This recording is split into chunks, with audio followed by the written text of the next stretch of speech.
Catéchisme de l'Église catholique, la profession de la foi, la communion des saints, suite, la communion des biens spirituels, suite. Numéro 950, la communion des sacrements.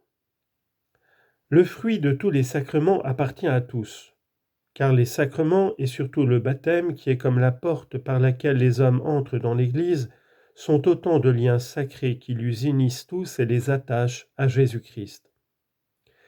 La communion des saints, c'est la communion des sacrements. Le nom de communion peut s'appliquer à chacun d'eux, car chacun d'eux nous unit à Dieu.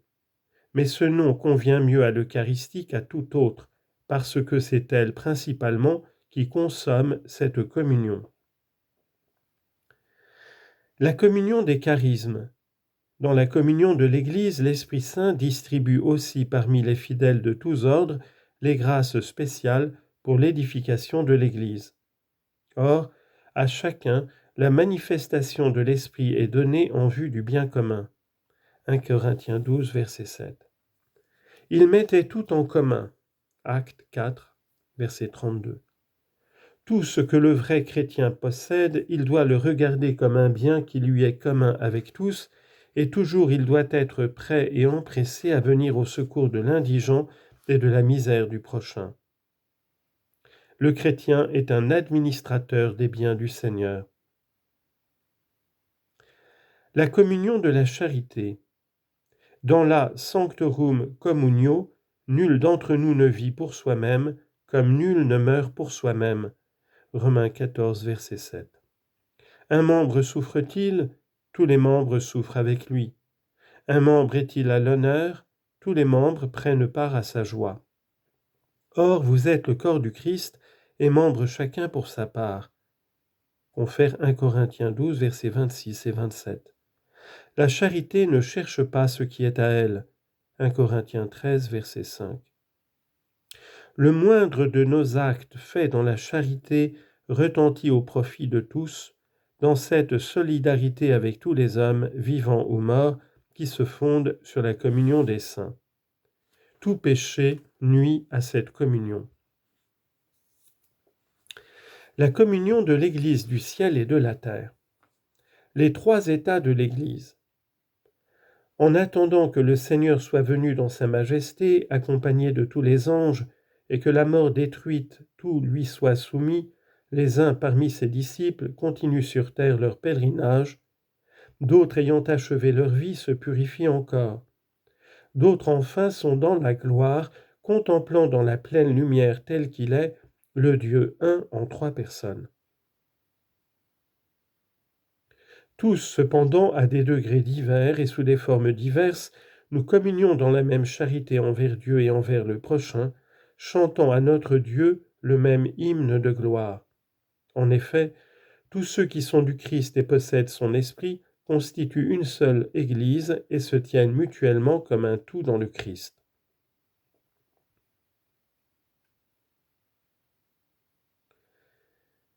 Saint Dominique, mourant, disait à ses frères: « L'union de ceux qui sont encore en chemin avec leurs frères qui se sont endormis dans la paix du Christ ne connaît pas la moindre intermittence. » C'est une citation de Lumen Gentium. Au contraire, selon la foi constante de l'Église, cette union est renforcée par l'échange des biens spirituels. Fin de citation. L'intercession des saints. Étant en effet plus intimement liés avec le Christ, les habitants du ciel contribuent à affermir plus solidement l'Église en sainteté. Ils ne cessent d'intercéder pour nous auprès du Père, offrant les mérites qu'ils ont acquis sur terre par l'unique médiateur de Dieu et des hommes, le Christ Jésus. Ainsi leur sollicitude fraternelle est du plus grand secours pour notre infirmité. Citation maintenant de saint Dominique mourant à ses frères: « Ne pleurez pas, je vous serai plus utile après ma mort, et je vous aiderai plus efficacement que pendant ma vie. » Fin de citation. Et sainte Thérèse: « Je passerai mon ciel à faire du bien sur la terre. » La communion avec les saints. Nous ne vénérons pas seulement au titre de leur exemple la mémoire des habitants du ciel, nous cherchons bien davantage par là à renforcer l'union de toute l'Église dans l'esprit grâce à l'exercice de la charité fraternelle. Car, comme la communion entre les chrétiens de la terre nous approche de plus près du Christ, ainsi la communauté avec les saints nous unit au Christ, de qui découle comme de leur chef toute grâce et la vie du peuple de Dieu lui-même. Citation de saint Polycarpe. Le Christ, nous l'adorons parce qu'il est le Fils de Dieu. Quant aux martyrs, nous les aimons comme disciples et imitateurs du Seigneur, et c'est juste à cause de leur dévotion incomparable envers leur roi et maître, puissions-nous nous aussi être leurs compagnons et leurs condisciples. Fin de citation. La communion avec les défunts. Reconnaissant dès l'abord cette communion qui existe à l'intérieur de tout le corps mystique de Jésus-Christ, l'Église en ses membres qui cheminent sur terre a entouré de beaucoup de piété la mémoire des défunts dès les premiers temps du christianisme, en offrant aussi pour eux ses suffrages.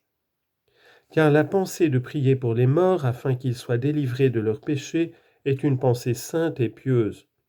2 Maccabées, chapitre 12, verset 45. Notre prière pour eux peut non seulement les aider, mais aussi rendre efficace leur intercession en notre faveur.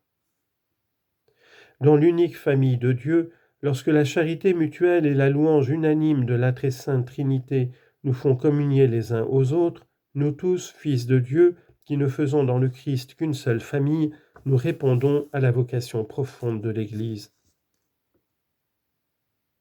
En bref, l'Église est communion des saints. Cette expression désigne d'abord les choses saintes, en latin sancta, et avant tout l'Eucharistie, par laquelle est représentée et réalisée l'unité des fidèles qui dans le Christ forment un seul corps. Ce terme désigne aussi la communion des personnes saintes, en latin sancti, dans le Christ qui est mort pour tous, de sorte que ce que chacun fait ou souffre dans et pour le Christ porte du fruit pour tous.